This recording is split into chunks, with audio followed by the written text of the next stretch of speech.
आइए आपका इंतज़ार था, तो चले आइए मेरे मत। अरे यार रुको यार, cut cut cut cut, sorry.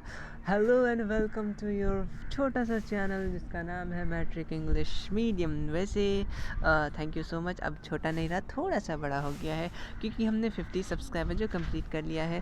Thank you so much, आप अपना सपोर्ट दिए इतना, वो भी बहुत ही कम टाइम पे। ठीक है, तो फिर से वही बात, अगर फिर भी आप हमारे चैनल पर नए हैं तो चैनल को कर लीजिए सब्सक्राइब, क्योंकि इंग्लिश मीडियम रिलेटेड यूट्यूब पे कहीं कुछ अच्छे से मतलब फुल नहीं मिलने वाला। इंग्लिश मीडियम में हमारे चैनल में सब कुछ अपलोडेड है और हो रहा है और आता रहेगा।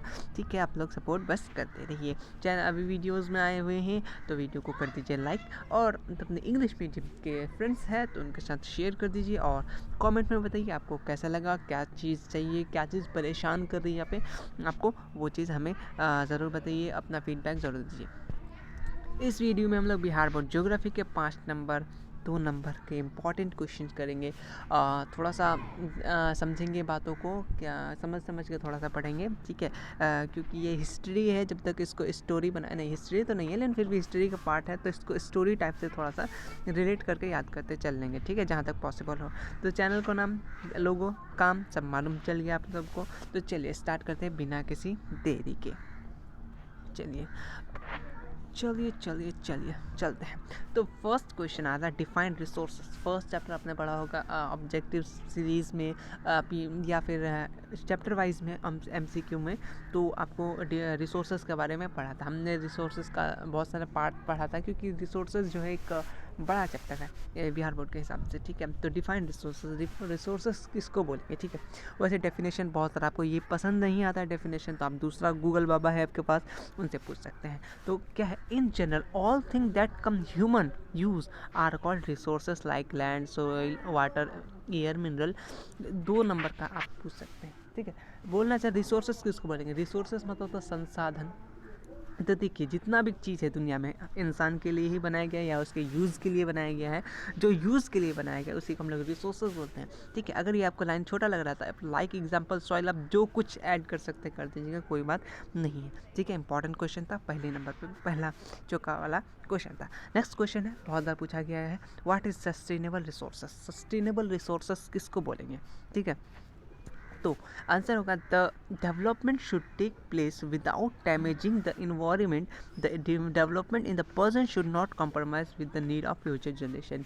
सस्टेनेबल डेवलपमेंट ऐसा डेवलपमेंट जो एक तो हम लोग विदाउट इन्वायरमेंट और डैमेज करते हुए करेंगे, और इतना भी नहीं करें जो फ्यूचर जनरेशन में कुछ बचे ही ना। जैसे जैसे जैसे पेड़ है, हमारा ये पेड़ है, ठीक है, हम लोग अभी इसको क्या कर रहे हैं, हम लोग अब कट कर रहे हैं, कट करके अपना जितना भी ज़रूरत की सामान है, फर्नीचर वगैरह वगैरह वो सब बना रहे हैं। ठीक है, अब इतना भी ना काट दे कि अभी हम लोग को दिक्कत हो जाए एयर लेने में, मतलब ऑक्सीजन लेने में, गैस की दिक्कत हो जाए। ठीक है, और ऐसा इतना भी ना काट दे कि फ्यूचर जनरेशन के लिए पेड़ ही ना बचे, जैसे हो रहा है अभी नॉर्मली फॉरेस्ट कट रहे हैं। तो इसीलिए बोल रहा है, यही मतलब था इस क्वेश्चन का, सस्टेनेबल रिसोर्सेज का। ठीक है, उसके बाद क्वेश्चन बहुत इजी पीजी 11 पेजी है। What are the man made resources. Man मतलब इंसान मेड, मतलब जो बनाना, ऐसा रिसोर्सेज जो इंसान बनाता हो, ये तो आप खुद ब खुद ही लिख सकते हैं। तो those the resources that develop by human के द्वारा डेवलप किया जाता है, जैसे building, road, villages, machine, industries, it are called man made resources. बहुत ही सिंपल क्वेश्चन था। ठीक है, नेक्स्ट क्वेश्चन आते हैं कि व्हाट, ये रिकॉर्ड तो हो रहा है ना, हाँ चलिए।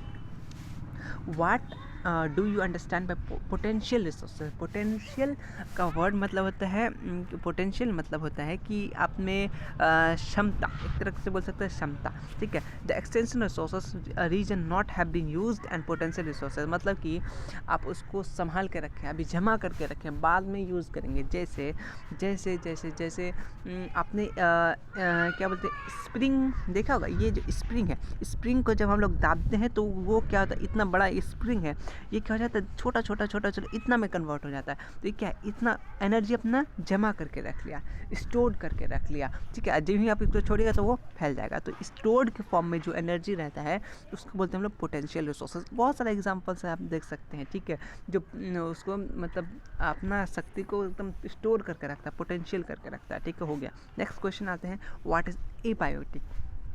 यहाँ मैं एक क्वेश्चन ऐड करना भूल गया, इसलिए अगर वीडियो पूरा देखते हैं तो बहुत ज़्यादा फायदा होने वाला है कि व्हाट इज़ एबायोटिक रिसोर्सेस। एक दो टर्म होता है, एक बायोटिक एक एबायोटिक। एबायोटिक किसको बोलेंगे, और इसमें अबायोटिक और बायोटिक आ जाएगा। देखिए अगर एबायोटिक की बात करें, जो क्वेश्चन है, दो substance which made up of non living thing, जो नॉन लिविंग थिंग है वो एबायोटिक हो गया। और बायोटिक बोले, सिर्फ बायोटिक बोले तो आपका क्या होगा, दो substance which made up of living thing. बस सिंपल सिंपल क्वेश्चन और सिंपल आंसर, और आपको 2 नंबर करके दे देगा। ठीक है, चलिए नेक्स्ट क्वेश्चन है कि what is the exhaustibility, how many type of resources. देखिए कितना टाइप का रिसोर्सेस होता है, ये तो बहुत बार पूछा जाता है, रीन्यूएबल एंड नॉन रीन्यूएबल। अगर इसको डिफाइन करने बोले, रीन्यूएबल क्या होता है, तो दो सब्सटेंस जो फिर से बन जाता है, ठीक है, तो उसका रीन्यूएबल। नॉन रीन्यूएबल जो नहीं बनता वापस, तो ये आगे शायद क्वेश्चन आएगा। चलिए यहाँ रीन्यूएबल नॉन रीन्यूएबल पे मैं पूरा चार्ट ही लेकर आ गया हूँ, खाने वाला नहीं, याद करने वाला चार्ट है। चलिए क्वेश्चन है what is national resources. National मतलब नेशनल समझते हैं मतलब राष्ट्र, मतलब देश का। तो those all the available resources that legally present within the country are natural resources। मतलब जो कंट्री का है, मान लीजिए अब हिमालय ना आपका है ना मेरा है, तो वो क्या एक कंट्री का है ना, अपना देश का है, तो वो क्या हो गया, एक हम लोग का नेशनल रिसोर्सेस। क्या हो गया, नेशनल रिसोर्सेज जो देश का है। अब प्राइवेट जो अपना हो और पब्लिक मतलब जो लोगों का हो, ये प्राइवेट सेक्टर, ये सब सेक्टर में क्वेश्चन आते हैं। ठीक है, तो वो आगे आएंगे। ठीक है, रिसोर्सेस अगर मान लीजिए बोल दिया, डिफरेंस बिटवीन 5 नंबर में आ गया, तो आप किस तरीके से लिखिएगा, difference between resources renewable and non renewable. तो रीनेबल अगर पूछे तो बस 1-2 पॉइंट लिख दीजिएगा, नॉन रीनेबल बोलिए तो 1-2 पॉइंट लिख दीजिएगा, डिफरेंस पूछे तो इसी टाइप से टेबल बनाना है, याद कर रखिए, इसी टाइप से टेबल बनाइएगा ना, तो उसको पढ़ने में आसान होगा। और हमने क्या बताया था, अगर यहाँ पे देखिए यहाँ पे बोला they are replace by nature, तो ये उसी के सामने नॉन रीनेबल, उसी का नॉन ही लिखना है, they can not be replace by nature. तो उससे क्या होगा, एग्जामिनर को पढ़ने में टाइम कम लगेगा, तो वो आपको खुशी से 5 नंबर दे देगा। ठीक है, ये कुछ वर्ड्स होता है, कीवर्ड्स टैग, वो तो हम लोग आगे बात करेंगे। रीनेबल रिसोर्सेज किसको बोलेंगे, तो renewable sources of energy, those sources are energy can be renewed. देखिए ऐसा चीज़ जो वापस फिर से रिन्यूएबल हो सकता है, फिर से न्यू बन जाएगा। री मतलब होता है फिर से, न्यू मतलब नया, फिर से नया बन जाएगा कोई एनर्जी, उसको रीनेबल। और नन जो फिर से नहीं बने, ठीक है, वो लिमिटेड क्वांटिटी में हो, ठीक है, उसको बोले नॉन रीनेबल। और देखिए वो नेचर में रिप्लेस बाय नेचर, नेचर से फिर से रिप्लेस हो सकता है, और नॉन रीनेबल रिप्लेस नहीं हो सकता है। ठीक है, दे आर इनएग्जॉस्टेबल होता है, और ये एग्जॉस्ट होता है। They do not cause pollution. अब नॉन रिन्यूएबल वो पॉल्यूशन नहीं होता, लेकिन सॉरी रिन्यूएबल जो है वो पॉल्यूशन नहीं होता है, नॉन रिन्यूएबल पॉल्यूशन होता है। एग्जांपल बोलिए तो ये हो गया सोलर एनर्जी, विंड एनर्जी, और फॉसिल फ्यूल और न्यूक्लियर एनर्जी, ये कुछ एग्जांपल्स हैं। ठीक है, इंपॉर्टेंट क्वेश्चन है, ठीक है, याद रखना है इसको। चलिए और कुछ ये क्वेश्चन मैं पॉइंट वाइज ही लिखा हूँ, क्योंकि क्वेश्चन देखिए हर टाइम क्वेश्चन को व्हाट इज़ मैंने मतलब जो चीज़ अगर पॉइंट में भी लिखने दें तो आपको समझ में आ जाएगा। मान लीजिए बोल दिया कि जो what is the causes of, ये बस बोल दिया कि what is the causes of soil erosion, तो आप ये लिख सकते हैं the following causes of soil erosion are deforesting, over irrigation, mining, executive use of chemical etc। इसको आप पॉइंट वाइज लिख सकते हैं, 1 point 2 point 3 point 4 point. Page बहुत ज़्यादा बड़ा हो जाता है, इसलिए मैं थोड़ा सा कम पेज में थोड़ा सा क्या बोलते हैं उसको, कंजूसी करके लेके आ गया हूँ। लेकिन आप समझिए 1 नंबर में डिफॉरेस्टेशन, वही भाग कहाँ जाते हो तुम, वही बदतमीज़। 1 नंबर में डिफॉरेस्टेशन, दूसरा में ऐसे करके आप देखिए ये लिख देगा the following causes of soil erosion, बस 1 2 3 करके स्टार्ट हो जाइएगा, 1 2 3 4 5 6 7 8। चलिए 8 तक तो नहीं है, अगर आपको 2 नंबर पूछे आप 2 पॉइंट, ये अक्सर क्वेश्चन ये 2 नंबर में ही पूछा जाता है, 2 नंबर में ज़्यादा से ज़्यादा क्वेश्चन पूछा जाता है। चलिए उसके बाद अब देखिए काउजेज, अगर काउजेज पूछेगा, अगर 5 नंबर पूछना हो तो ऐसे पूछेगा, एक तो काउजेज पूछ लेगा सॉइल इरोजन का, और उसका बोलेगा अब बचाएंगे किसी, वो भी बता दो। ठीक है, पूछेगा तो सबसे पहले बोलना है the following causes of soil erosion, ये लिख दीजिएगा। उसका फिर नीचे लाइन में लिखिएगा द फॉलोइंग टू प्रिवेंट, मतलब बचाएंगे कैसे सॉइल इरोजन से, तो हम लोग क्या करेंगे, प्लांटेशन ज़्यादा से ज़्यादा ट्री लगाएंगे, क्रॉप रोटेशन करेंगे, मतलब एक तरह का मतलब एक महीना एक खेती के दूसरा खेती, मतलब ऐसा नहीं जी एक ही खेती लगाया जा रहे हैं। ठीक है, तो क्रॉप रोटेशन करते रहेंगे, फार्मिंग और प्लेट फार्मिंग होगा, और यूज़ ऑर्गेनिक खाद का, कि ना कि केमिकल खाद का। ठीक है, उससे क्या होगा, हमारा जो ये है सॉइल इरोजन है वो क्या होगा, बचेगा। ठीक है, ये कुछ प्रिवेंशन है, आपको याद रखना है। उसके बाद क्वेश्चन है कि थोड़ा सा जूम कर लिए जरा बाबा, चलिए वही आ जाओ। The upper surface of the earth which plant grow are called agriculture is then soil. अगर मान लीजिए सॉइल, व्हाट इज सॉइल पूछ दिया, बोला कि व्हाट इज सॉइल, ये 2 नंबर में आ सकता है, ठीक है, आता ही है इस टाइप का। फॉर सॉइल फॉर्मेशन सॉइल क्या होता है, तो ये लिख सकते हैं आपकी, कोई किधर भाग गया, ये वाला लाइन बहुत इंपॉर्टेंट कि the upper surface of earth on which plant grow. Upper surface of earth, earth का ऊपरी जो ये है सतह है, सतह मैं हिंदी बोलने लगा हूँ, तो वो क्या होता है जहाँ पे हम लोग खेती वगैरह करते हैं रहते हैं, तो उसको हम लोग क्या होते हैं, agriculture is done in the soil called soil. ये कुछ पॉइंट वाइज अगर 2 नंबर में दे दिया तो आप ऐड कर सकते हैं, ठीक है। इम्पॉर्टेंट एक क्वेश्चन है 5 नंबर का। 5 आप इसको थोड़ा सा एडिटिंग भी कर सकते हैं, वीडियो एडिट करने नहीं बोला मैं आपको, क्वेश्चन एडिट। मान लीजिए बोलेगा what is the component of soil formation. Soil formation अच्छा क्वेश्चन है, बहुत बार आया हुआ है, तो आप लिखिएगा the following component of soil formation are, ये लिखिएगा। या ये भी लिख सकते हैं the main component of soil formation. हमने इनको डायरेक्ट पॉइंट वाइज लेके आ गया क्योंकि आपको दिक्कत ना हो। सबसे पहले लिखिएगा 1 नंबर पे local climate, pressure rock and mineral particle, flora and fauna, landform और क्या होता है टाइम ऑफ सॉइल फॉर्मेशन। ये 3 4 5 पॉइंट लिख देगा, आपको आराम से नंबर मिल जाएगा, घबराने की कोई बात नहीं है। मेरा पेन टूल थोड़ा सा काम करना बंद कर दिया है, ठीक है, तो मैं थोड़ा सा इसको ठीक कर लेता हूँ, 1 मिनट, ठीक है। हाँ, अब थोड़ा सा प्रॉपर वर्क कर रहा है। चलिए, तो ये तो आपका 5 कंपोनेंट सॉइल फॉर्मेशन पूछे तो आप ये लिख दीजिएगा। नेक्स्ट क्वेश्चन पूछेगा तो अच्छा बोलेगा कि जो how many type of soil found in India, या बोलेगा टाइप ऑफ सॉइल, ठीक है, कुछ भी पूछ सकता है, कुछ भी पूछ सकता है ना। तो हम लोग सब तरह से एक ही आंसर है लेकिन 2-3 तरह का इस्तेमाल कर सकते हैं। इसको आप बोल सकते हैं कि सब जगह आंसर सूटेबल हो जाएगा। मान लीजिए बोलेगा कि जो टाइप ऑफ सॉइल बताइए, तो ये आंसर हो जाएगा। और कि 1 मिनट थोड़ा सा सांस ले लो, थक गया। चलिए अब रेडी है, ठीक है। बोलेगा कि जो type of soil in India, या भी बोलेगा हाउ मच टाइप, तो देखिए 6 मेजर टाइप है। सबसे पहले alluvial soil, black soil, red and yellow soil, laterite soil, desert soil and mountain soil. ये सब सॉइल का टाइप हो गया। अगर सॉइल का लिखने बोले कितना टाइप का सॉइल होता है तो लिख दीजिएगा, ठीक है। क्या नाम लिखने बोले तो लिख दीजिएगा, कोई टेंशन नहीं है, सब कुछ कर लिया, जिंदाबाद है हम लोग। नेक्स्ट क्वेश्चन चलते हैं। 1 हो गया ना, हाँ चलिए, बहुत अच्छा स्पीड है, ठीक ठाक। अगर आप 1.5 में देख लेते तो कोई दिक्कत नहीं होता। चलिए, उसके बाद क्वेश्चन है the sources of water in the earth follow. क्या क्या सोर्सेस है पानी का, ठीक है, अर्थ में। तो सबसे पहले surface water, underground water, atmospheric water, oceanic water. इसमें समझाने लायक कुछ है नहीं इतना। सरफेस ऑफ वाटर जो ज़मीन में पाया जाता है, अंडरग्राउंड वेल हो गया आपका, एटमॉस्फेरिक जो एटमॉस्फेयर से मिलता है, ठीक है, और ओशियन जो अपना ओशियन सागर वगैरह से मिलता है। बहुत इंपॉर्टेंट क्वेश्चन, बहुत बार पूछा जाता है। व्हाट इज चिपको मूवमेंट, ये तो अपने साइंस में भी पढ़ा होगा। एक इंसान का नाम जो बहुत इंपॉर्टेंट और बहुत अच्छा काम के लिए जाना जा रहा है। नेक्स्ट क्वेश्चन है कि चिपको मूवमेंट, तो देखिए इसको 5 नंबर में अगर पूछे तो इस टाइप से लिख सकते हैं। अगर आप 2 नंबर पूछे तो इससे थोड़ा सा काट छाट के लिख सकते हैं जो इंपॉर्टेंट है। चलिए, तो लिख सकते हैं the movement started 1972 literate tribes under the leadership of Sunderlal Bahuguna. ये नाम याद रखिएगा। इन थेहरी गहलोगांव, वो डिस्ट्रिक्ट उत्तर प्रदेश, इंपॉर्टेंट है, ठीक है। इंपॉर्टेंट को अगर आप इस तरीके से अंडरलाइन कर दीजिएगा ना, इसको बोलते हैं हम लोग यूट्यूब की भाषा में टैग्स बोलते हैं। ये चीज़ आपको एग्जामिनर देखेगा, वो आपको पूरा क्वेश्चन पढ़े ना पढ़े, ये चीज़ आपका आँख में नजर आ जाएगा, हाईलाइट किया रहेगा नीचे से, वो आपको नंबर मिल जाएगा, ठीक है। तो इसको which is called Chipko movement, ये हो गया आपका which is called Chipko movement, ठीक है। इतना अगर 2 नंबर में लिखने बोले तो लिख देगा। अगर 5 नंबर बोले तो थोड़ा सा बताना होगा कि in this movement the local people seeing a contractor cutting a green plant protect them sounding the plant there save and they have been accepted in many countries. देखा, बोलना यह चाह रहा है कि जो चिपको मूवमेंट जहाँ हुआ था 1972 को हुआ था, वो कौन किया था सर? सुंदरलाल बहुगुणा।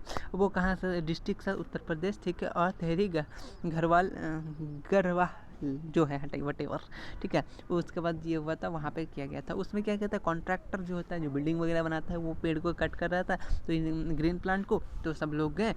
ये अपना मस्त मस्त मस्त मस्त ताज़ा पेड़ था यहाँ पे। ये वाह, ड्राइंग बहुत अच्छा है। चलो, ये पेड़ को ऐसे पकड़ ले, हम नहीं काटने देंगे, यही मेरा बंधु है, यही मेरा सखी है, हम नहीं काटने देंगे। तो यही हुआ था, ठीक है। चलिए, अब बहुत इंपॉर्टेंट है ये चीज़, पेड़ पौधे लगाना। चलिए, उसके बाद नेक्स्ट है कि the following activities are factor degradation flora fauna. देखो अब हम लोग के कारण से जो फ्लोरा फाउना में दिक्कत हो रहा है वो किस किस कारण से हो रहा है, तो वही बताया जाए। अनप्लेन इंक्रीज इंडस्ट्रियलाइजेशन, मतलब जहाँ जहाँ देख रहा है फैक्ट्री वगैरह बन रहा है, और वाइल्ड एनिमल हंटिंग, जानवरों को शिकार किया जा रहा है, ठीक है।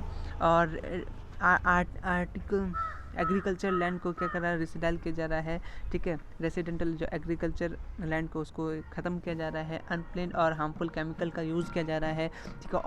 Over exploiting biodiversity for economic benefit, अपना इकोनॉमिक को बढ़ाने के लिए देश का क्या बोलते हैं, आयु, या आयु ही बोलते हैं, वायु तो हवा हो गया, तो आयु को बढ़ाने के लिए मतलब पेड़ वगैरह सब कुछ कट रहे हैं, जानवर वगैरह होता है ना, जानवर का शिकार करके उनको बेचा जाता है। तो क्या हो रहा है, एक तरह से हम लोग को क्या हो रहा है, फ्लोरा फाउना को तकलीफ पहुंच रही है। तो उसी के बारे इनक्रीज पॉपुलेशन बहुत ज़्यादा बढ़ रहा है, रहने के लिए जगह चाहिए तो पेड़ काटना होगा, तो वट एवर बहुत सारा आप काउंसिल से लिख सकते हैं, ठीक है। अब टूटा फूटा जमान, जो भी जमान, वैसे मैं भी उतना एकदम सजा के नहीं लिखता, दिस इज़ व्हाट इज़, जो आया मन में बस उतना अच्छे से बस सजा के लिख दिया, ठीक है। चलिए, लेकिन सब कुछ लिखना होगा, सब्जेक्टिव में छोड़ना नहीं है, जो आता है उससे रिलेटेड लिख के भर देना है, भरना नहीं है मतलब कोई पूरा हम मैंने 4 से 5 लाइन, 5 नंबर में हो तो 6 लाइन, अगर 2 नंबर में हो तो 4 लाइन, 3 लाइन ज़्यादा से ज़्यादा। उसके बाद आते हैं व्हाट इज़ मिनरल, बहुत इंपॉर्टेंट क्वेश्चन। तो क्या होता है, the mineral is a natural substance, क्या नेचुरल सब्सटेंस है जो define proportion with chemical and physical characteristics होता है।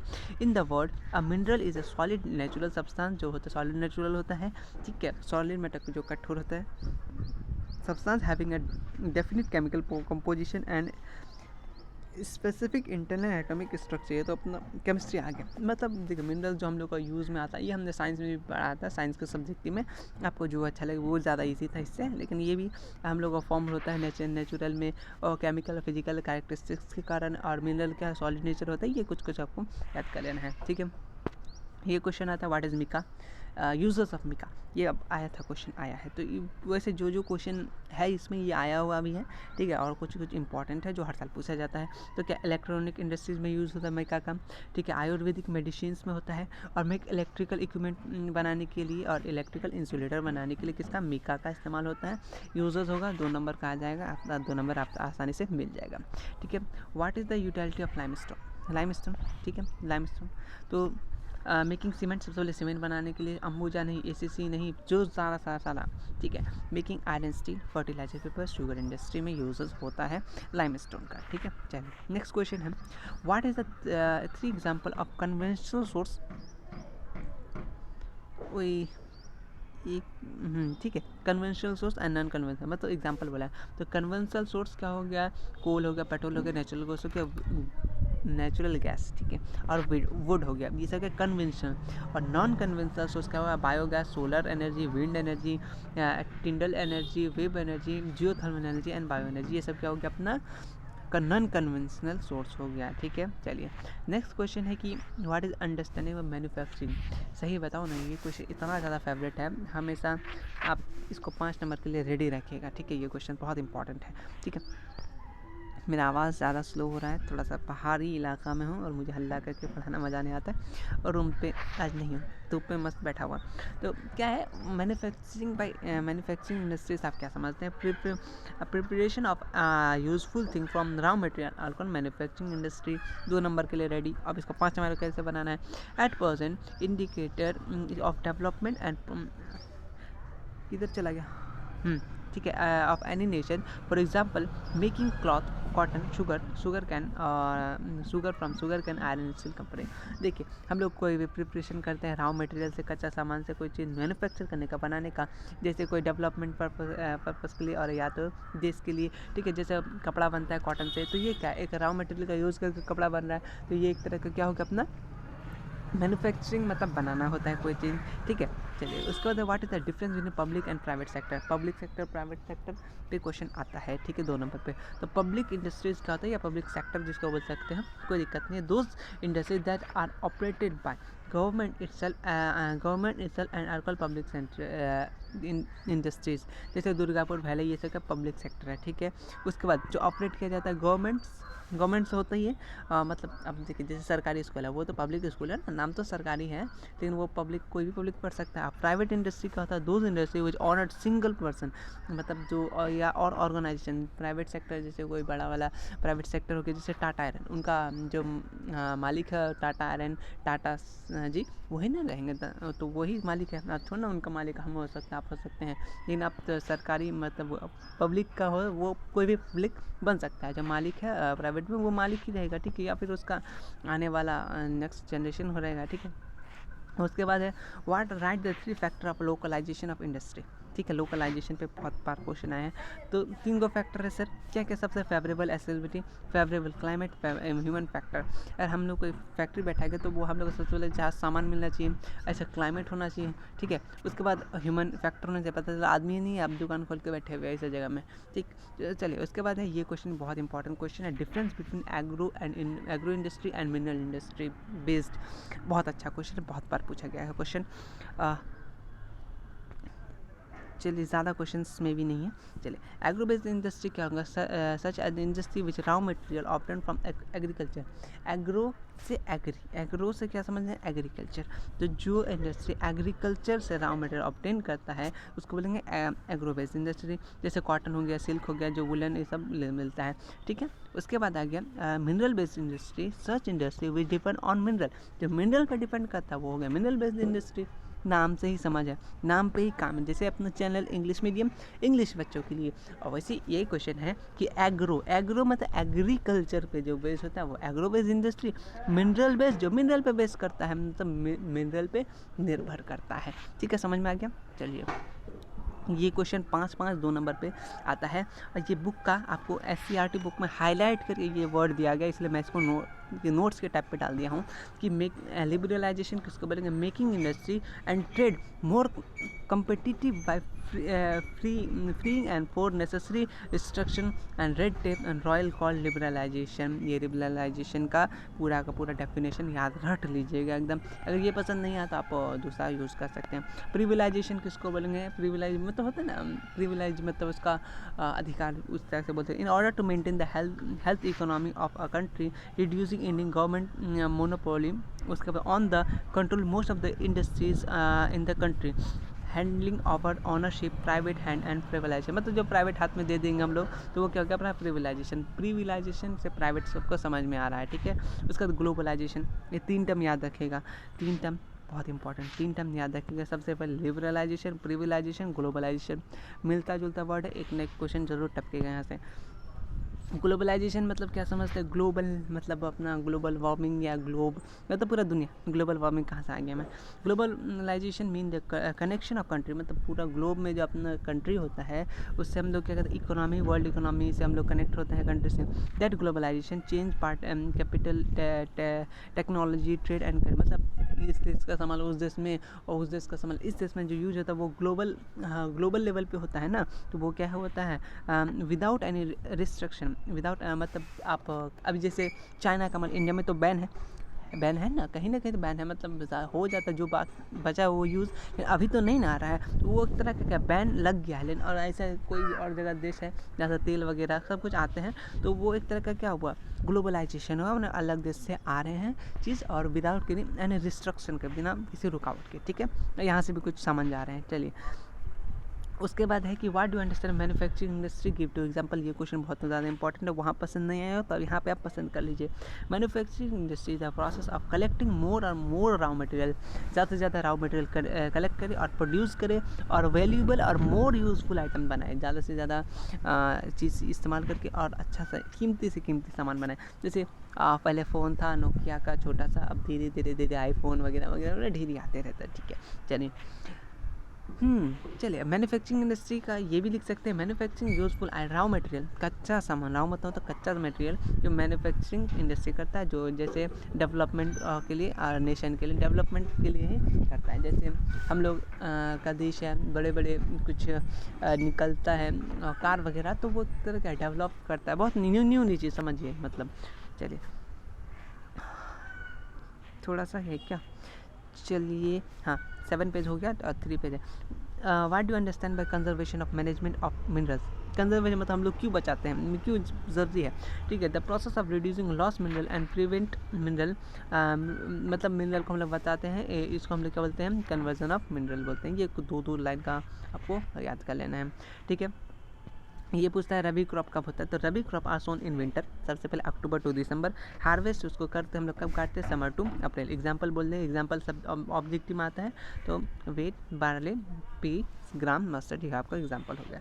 खरीफ फसल किसको बोलेंगे, kharif onset monsoon different part of the country, ये हार्वेस्ट इन सेप्टेम्बर से अक्टूबर। एग्जाम्पल ये आपको याद कर लेना है, पैडी, मेज, जावर और बाजरा, ठीक है। नेक्स्ट क्वेश्चन है, what is the fourth factor which responsible destruction of forest, मतलब जंगल का कटना। ये सब गिव एनी रीजन या इस पे बहुत ज़्यादा क्वेश्चन आते हैं 5 नंबर में, ठीक है। फोर्थ फैक्टर बोले मतलब जंगल को रिस्पॉन्सिबल किसके कारण से कट रहा है, तो सबसे पहले आपका हो गया आपका रोड बनना, ठीक है। पहला बात रोड बन रहा है तो जंगल कटेगा ही भाई। नेक्स्ट है बिल्डिंग बन रहा है, इंडस्ट्री डेवलपमेंट हो रहा है, इंक्रीजिंग डिमांड ऑफ फूड, ज़्यादा से ज़्यादा डिमांड होता है, हमें टेबल चाहिए वगैरह वगैरह, जैसे नॉर्मली शादी में दिया जाता है, तो वो कहाँ से बन रहा है, अभी तो फिलहाल दूसरा आर्टिफिशियल आ रहा है, मतलब कि एलुमिनियम वगैरह वगैरह, लेकिन फिर बहुत ज़्यादा डिमांड है, घर पे भी वुडिंग चीज़ जितना भी है उससे सारा हो रहा है, ठीक है। चलिए उसके बाद अगर 5 नंबर में ये क्वेश्चन हमने ऊपर पढ़ा है, लेकिन अगर 5 नंबर में दे दे तो आप इसको भी लिख सकते हैं, mention the factor of soil formation. ये सीधी एक क्वेश्चन आया था, एकदम एक भी वर्ड मैंने चेंज नहीं किया है, ठीक है। तो क्या soil formation by physical chemical process होता है, ठीक है। Due to the action of rock become a soft with easy break down the particle, जो अपना रॉक होता है, पत्थर होता है, वो हीट या केमिकली या फिजिकली के कारण वो क्या टूट के बिखर जाता है, ठीक है, स्मॉल पार्टिकल में। उसका मेजर कंपोनेंट क्या है सॉइल फॉर्मेशन का, सबसे पहले लोकल क्लाइमेट का असर होता है, nature of particle, nature of matter, sorry rock का जो मैटर होता है, उसके बाद ये अपना वेजिटेशन होता है, ठीक है। और बहुत सारे ये 5 पॉइंट आप लिख दीजिएगा, ठीक है। सॉइल फॉर्मेशन में बहुत ज़्यादा टाइम भी लगता है, ठीक है, हाइट भी होता है, ठीक है। ये सब बहुत 5 में आप लिख सकते हैं, वो भी लिख सकते हैं 3 नंबर में, 2 नंबर में, ये भी 5 नंबर में लिख सकते हैं, कोई दिक्कत नहीं, दोनों को मिला के भी लिख सकते हैं, ठीक है। क्वेश्चन सेम है, बहुत अच्छा, आधा घंटा से ज़्यादा हो गया, चलिए कोई बात नहीं। इंपॉर्टेंट चीज़ें हैं वो, what sir mention any 2 advantage of river valley project, ये क्वेश्चन में आया है, ठीक है। There are 2 briefed river in valley project are, देखिए सबसे पहले canal making dams on river बन रहा है, through which irrigation done in rainfall, जहाँ कम रेनफॉल होता है वहाँ पे पानी वानी देने के लिए सही होता है, और वो प्रिवेंट करता है food and the two prevent the soil erosion, ठीक है। चलिए उसका describe the cause of pollution in river in India, 20-21 में आया है, 20 में भी 21 में भी आया है, तो उम्मीद है 22 में भी आ ही जाए, ठीक है। तो सबसे पहले पॉल्यूशन इन रिवर इंडिया क्या है, सबसे पहले क्या है, सिटी का गार्बेज जितना भी होता है कचरा उसको हम लोग फेंक देते हैं, और वो जैसे हम लोग, सॉरी क्वेश्चन बोला क्या था, काउज, हाँ, जो पॉल्यूशन आखिर क्यों नदी में पॉल्यूशन क्यों हो रहा है, ये तो आपको भी नॉर्मल से मालूम है कि हम लोग अपना जो भी सिटी का गार्बेज होता है, वेस्ट प्रोडक्ट हम लोग नदी में बहा देते हैं, ठीक है। और टुमारो फिर क्या कहते हैं, केमिकल वेस्ट फैक्ट्री जो है वो रिवर के साइड पे ही बनाया जा रहा है, ठीक है, पानी में बहा देता है, ठीक है। चलिए उसके बाद एनिमल जो मरते हैं उनको पानी में डाल दिया जाता है, पॉपुलेशन और लाइफ स्टाइल के कारण भी हो रहा है, जितना ज़्यादा तो उतना ज़्यादा नदी का गंदगी बढ़ रहा है, और बहुत सारा होता है, जैसे कोई डेड करता है इंसान या फिर कुछ होता है तो उसके अंदर उसको डाल दिया जाता है, तो बहुत सारा काउजेस है, आप खुद से भी लिख सकते हो जो आपका ईजी लगे, ईजी लैंग्वेज में। नेक्स्ट है कि what is the important of environment, आखिर फॉरेस्ट, अच्छा फॉरेस्ट क्यों इम्पोर्टेंट है, ये कोई क्वेश्चन है, ये अपना माइंडसेट वाला क्वेश्चन है कि फॉरेस्ट एक यूनिक गिफ्ट है, सबसे पहली बात बहुत यूनिक गिफ्ट हम लोग के लिए, तो हम लोग क्या कर सकते हैं उससे, क्या कर सकते हैं हम लोग फॉरेस्ट से बहुत सारा यूज़ कर सकते हैं, बहुत चीज़ें एब्जॉर्ब करते हैं, जैसे वाटर, ठीक है, फॉरेस्ट लैंड एब्जॉर्ब वाटर, पानी को एब्जॉर्ब करके रखता है, ठीक है, डैमेज बाढ़ से बचाता है, ठीक है, पेड़ हम लोग का एब्जॉर्ब, मिट्टी एब्जॉर्ब कर लेता है ना, तो बहुत चीज़ फॉरेस्ट एब्जॉर्ब कर लेता है, जिससे बाढ़ होने से बचाता है, मिट्टी कटने से बचाता है, जंगली जानवरों को शेल्टर देता है, ठीक है, ह्यूमन बींग को अपना हम लोग का खाना देता है और ऑक्सीजन देता है, क्या चाहिए और फॉरेस्ट से आपको, सब कुछ तो फॉरेस्ट ही देना है ना, तो वही इस सब पॉइंट के बारे में जिक्र किया गया है, ठीक है। इसको आप मैं PDF इसका ज़रूर डाल दूंगा, थोड़ा सा टाइम लगेगा बट मैं डाल दूंगा। Mention two major factor of forest destruction, मतलब फॉरेस्ट क्यों कट रहा है। सबसे पहले, इससे पहले हम लोग बोले ज़्यादा से ज़्यादा, एक तो सबसे पहले एग्रीकल्चर के कारण और कटिंग हो रहा है, ठीक है, और उसका यूज़ हो रहा है फ्यूल में, और इसी के कारण ये सब हो रहा है, ठीक है। फॉरेस्ट का क्यों कट रहा है ये बोलना है। चलिए, या आप तो खुद से भी ये सब कुछ पॉइंट लिख सकते हैं, ठीक। उसके बाद what do understand conversion and management of mineral का कन्वर्जन और मैनेजमेंट कैसे करना चाहिए, ये भी देखिए। क्वेश्चन कितना है, 15, 18, 20, 3 साल आए, इसलिए मैं इसको मोस्ट इंपॉर्टेंट पे नीचे रखा हूँ ताकि आप लोग वीडियो पूरा देखें, मजा आता है। ये मुझे बाद में देखा क्वेश्चन, अच्छा क्वेश्चन, इसलिए मैं यूज कर लिया। Mineral and non renewable resources, mineral non renewable resources होता है, हिंस देयर प्रोटेक्शन नेसेसरी, इसीलिए हम लोग इसका नेसेसरी बचाना चाहिए, क्योंकि अब तो ये बनेगा नहीं ना। उसके बाद the conversion and management mineral can be follow, अलग अलग चीज़ का तो हम लोग क्या करेंगे, यूज़ करेंगे, ठीक है, मिनरल का, और use of raw material in the place of their cheap and suitable. देखिए हम लोग मिनरल का करेंगे, रॉ मटेरियल का, और वो सस्ता वाला, ठीक है, उसको वो रीयूज़ कर सकते हैं, ठीक है। और बहुत सारे अलग अलग पॉइंट वाइज दिया हुआ है, complete explanation with mineral deposit, ये पॉइंट आप लिख सकते हैं। ये पॉइंट पसंद नहीं आया तो आप गूगल बाबा है ना भाई, जिंदाबाद। ये बहुत बार पूछा गया question, metallic and non metallic, बहुत इंपॉर्टेंट क्वेश्चन है। Metal are prevent such as mineral, these metal are mixed with some metal, उसको क्या बोलते हैं, metallic metal, like iron, copper, nickel. ये क्वेश्चन बहुत बार आया है, इसको डायरेक्ट याद कर लेना है। नॉन मेटालिक किसको बोलेंगे, सच मिनरल जो क्या कहते हैं, जो मेटल कंटेन नहीं करे उसको नॉन मेटालिक बोलेंगे। मेटालिक जिसमें मेटालिक होता है बस। नॉन मतलब क्या होता है, नहीं। मेटालिक मेटल से आया, मेटालिक याद रखिए, जिसमें मेटल पाया जाता है वो मेटालिक मटेरियल, जिसमें नन है यानी नॉन मेटालिक, जिसमें मेटल ना हो, बस। चलिए, उसके बाद है कि what is the different of coal, ये भी आया है क्वेश्चन। कोल का 4 गो मेजर टाइप है, एंथ्रासाइट, बिस्मथ, लिग्नाइट और पीट। ये पीट सबसे घटिया होता है और एंथ्रासाइट सबसे अच्छा होता है, ये VVI ऑब्जेक्टिव में आता है, ठीक है। और इसी के साथ हमने शायद 30 मिनट में, वही कितना बन गया, 30 मिनट में हमने ज्योग्राफी का सारा का सारा हमने ज्योग्राफी का कंप्लीट कर लिया। उम्मीद है वीडियो आपको बहुत पसंद आया होगा, पसंद आना ही चाहिए, क्योंकि ये काम कोई नहीं कर रहा है, इसको बनाना, चूज़ करना वगैरह, वो भी इंग्लिश में। यूट्यूब पे तो बहुत ज़्यादा मुश्किल है, ठीक है। तो उम्मीद करते हैं वीडियो आपको पसंद आया होगा। वीडियो को ज़्यादा से ज़्यादा शेयर कीजिए, और वीडियो को थोड़ा स्पीड में देखा कीजिए। अगर आपको लेट लगता है तो वीडियो को 1.5 में तो आराम से देख सकते हो, 1.5x में देख लीजिए, कोई दिक्कत नहीं होगा, ठीक है। लिखते चले, याद करते चलिए।